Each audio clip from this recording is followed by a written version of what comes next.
We're taking stock of our country's economic woes this morning. Everyone knows we've been through some tough times of late, but does anyone really know how to turn things around? Our cover story is reported by Rita Braver. We've been here since 4:30 in the morning. Have you? Let's not fight. Bottom line is this: we're going through a tough time. What we're going to do, folks, is we're going to let about 10 to 15 people in at a time.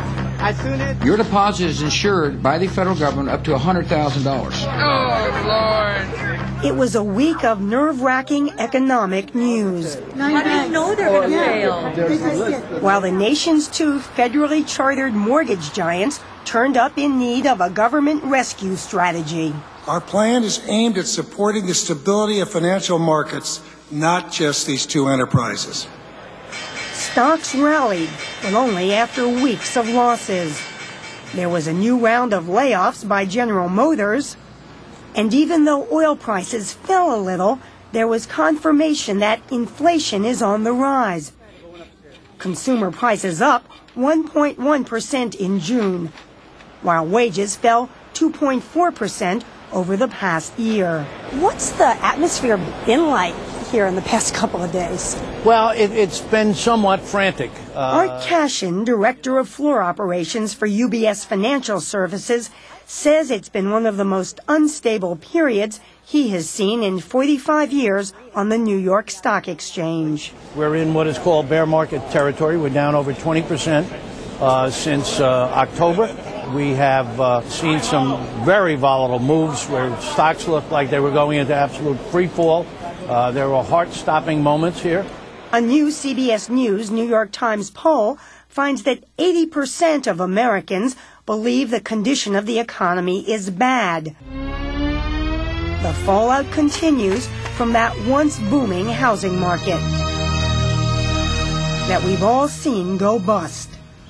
That's the overwhelming cause of this recession. And that's because we built up an enormous bubble in home prices from 1996 to 2006. And it was over $8 trillion of bubble wealth created. And Mark Weisbrot, co-director of the nonpartisan Center for Economic and Policy Research, says that only about 40% of that bubble has deflated so far. So you're going to have a lot more foreclosures, a lot more write-downs in banks, possible bankruptcies. By some estimates, banks may need to write off up to $1 trillion in bad loans. $100,000 for you and one beneficiary. That beneficiary. One scary example, this past week's run on IndyMac, the California bank that went bust due to bad mortgage loans. Just don't run out of withdrawals. No, we will not run out of anything. I have 3 business accounts, 3 personal accounts, my Roth. My son has 3 accounts. Marie Bonilla is one of those who still hasn't been able to get her money out of the bank, and she is angry. At the feds, at the greedy lenders, at the lion borrowers. She says she's had to cut hours for the employees of her small company that makes down and feather products. I hope the right decisions are made so everyone is happy, and a situation like this doesn't happen where 26 employees are relying on a check. And because her name is on his account, her son Anthony, a Marine who has served in Iraq, can't withdraw the $6,000 he's been saving for a motorcycle. If I can't get the money out, I can't even touch it. And now my dreams are just fall apart. Anthony and his mother still hope to get all their funds back. And no one is predicting the kind of bank failure fever that swept the country in the Great Depression.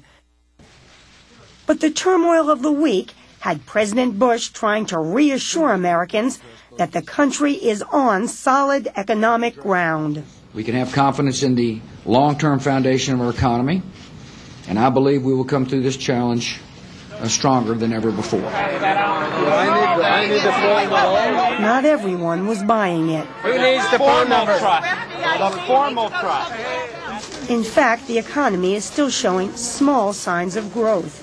But Mark Weisbrot says that with inflation up and wages down, that's little comfort. It's kind of like the guy who jumps out the window of a 60-story building and he passes the 30th floor and he says everything's okay so far. Everything is not okay in Ravenna, Ohio. Our home ownership counselors and our foreclosure specialists go through day in and day out of hearing just terrible stories, people losing their houses, their dreams shattered. Dave Vaughn of the nonprofit Neighborhood Development Services says that it's not just foreclosures. Businesses are closing, workers being laid off.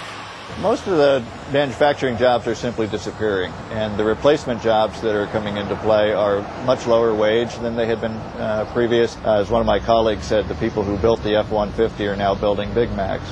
Mom, can you help me? Last month, 37-year-old Marianne Page, single mother of two, lost her job as a production scheduler for a manufacturing company due to downsizing.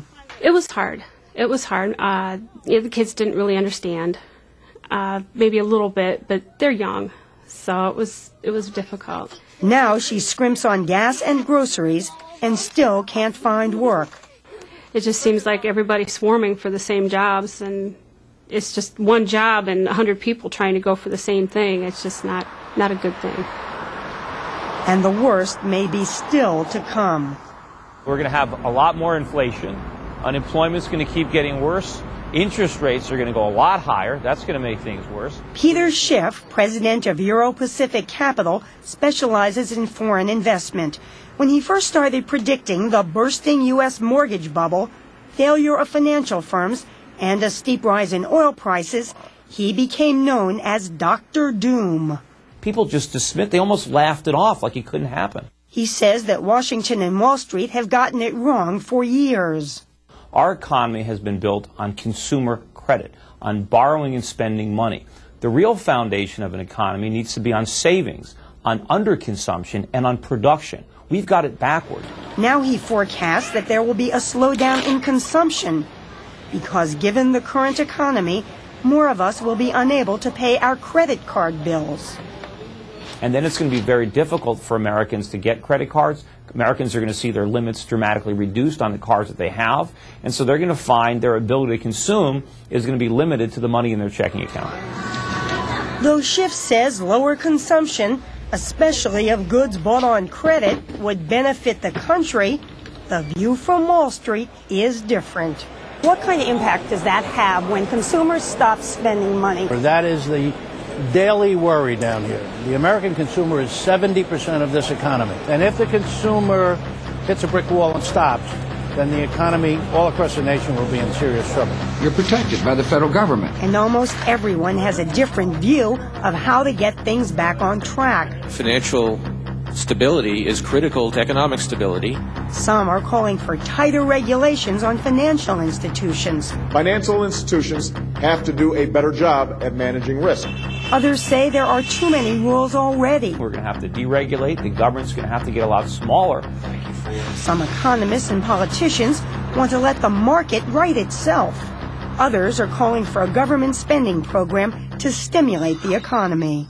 Do you think at this point anybody really has an answer for fixing the economy, or is it all just a little bit of guesswork and maybe it'll take some luck? It is probably much more the latter. I'm afraid that it's Thanksgiving, they're all in the kitchen, and there are no measuring cups. So it's a little of this and a little of that, and they're kind of making it up as it goes along.